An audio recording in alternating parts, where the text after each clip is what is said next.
Boa tarde, professor. Meu nome é Heron e eu vou estar apresentando aí a primeira questão do nosso trabalho de desafio profissional. O meu grupo é eu, o Caio Murilo e o Fernando Santos de Engenharia de Produção. Então vamos lá. Fazer a leitura aqui do enunciado. No projeto de construção de uma casa, o tempo de duração de cada etapa foi modelado por uma distribuição triangular com os tempos mínimos, os mais prováveis e os máximos. Nesse projeto, cada etapa pode ser iniciada assim que a etapa precedente estivesse concluída. O quadro a seguir apresenta as etapas, os tempos de duração e as precedências de etapa do projeto. Então aqui a gente tem uma tabela, né, contendo todas as etapas do processo de construção da casa, né? Fundação, alvenaria, elétrica e hidráulica, acabamento externo, acabamento interno e decoração interior. Temos os tempos de duração em meses, né? O tempo mínimo, o tempo mais provável, o tempo máximo e no final da tabela as atividades precedentes, né? Que quer dizer que qual atividade você deve iniciar primeiro.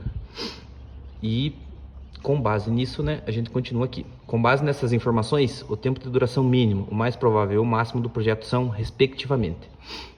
Aí, como que a gente resolve essa questão, né? Eu criei outra tabela aqui, né, indicando também as etapas e indicando o tempo mínimo de início e de término de cada etapa, né? Então, vamos lá. Na fundação, por exemplo, né, o tempo início é o mês 0 e o tempo de término é um mês, que seria aqui este tempo mínimo. Então, agora nós vamos para a alvenaria.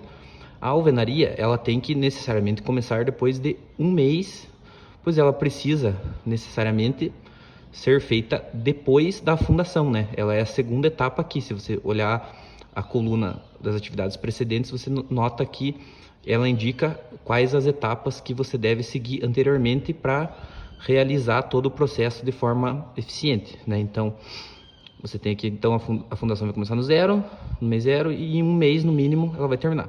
A alvenaria vai começar no mês 1 e, no mínimo, em 4 meses ela vai terminar. Porque o que acontece?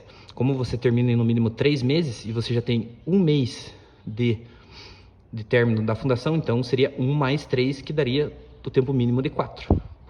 Essa lógica você segue para todas as outras etapas, né? Então, se a elétrica e hidráulica você pode começar somente depois da A também, então seria o mesmo princípio, né? Você teria um término de 1 mais 2, que é 3 meses no mínimo.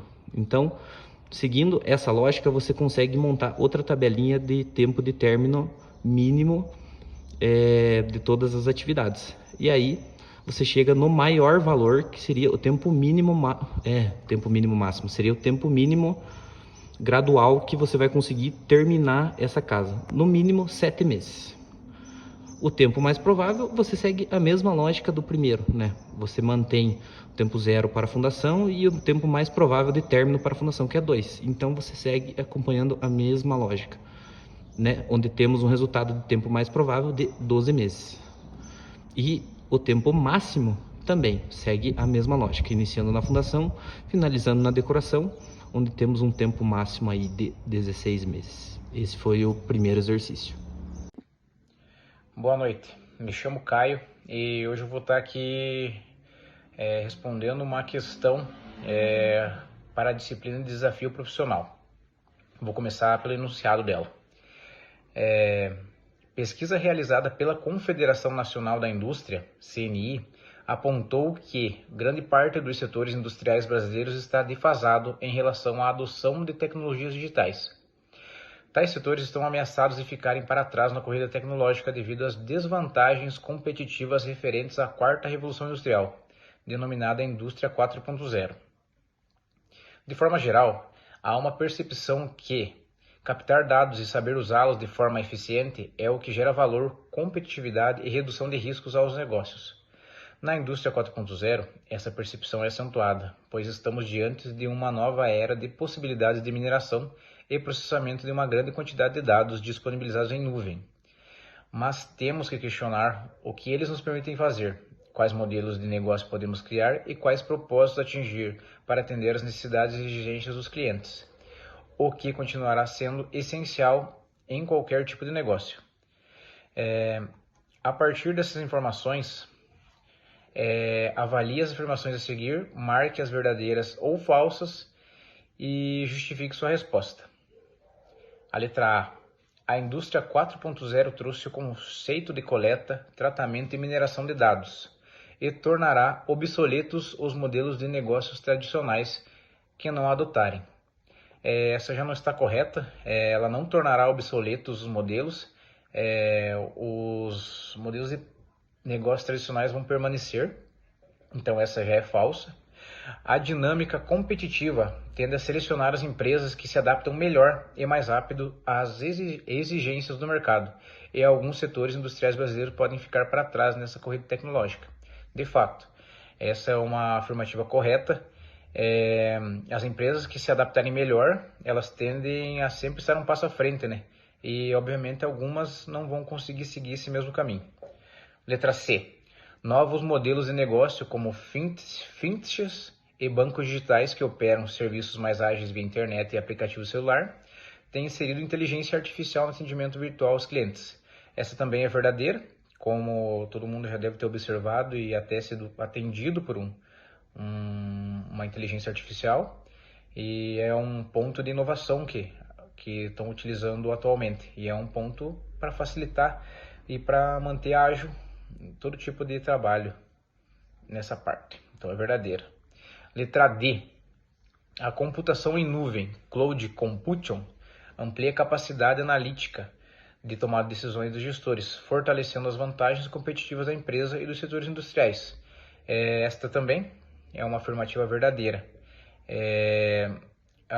O fato de ampliar a capacidade analítica e a tomada de decisão dos gestores, ela, como posso explicar para vocês, ela ajuda muito ali a parte competitiva das empresas e num todo. Ou seja, nessa questão, as afirmativas corretas, as alternativas, na verdade, são B, C e D. Bom, vou falar sobre a questão 3 aqui.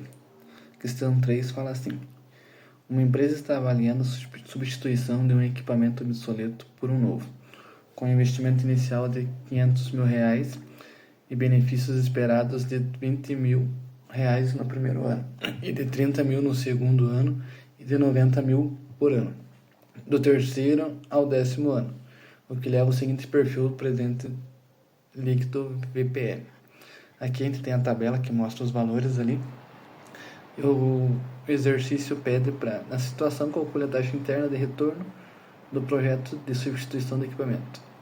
Daí a resposta é a seguinte: taxa interna de retorno refere-se à taxa de desconto onde o valor presente líquido é zero, ou seja, a taxa gerada de retorno para a empresa em função do investimento inicial.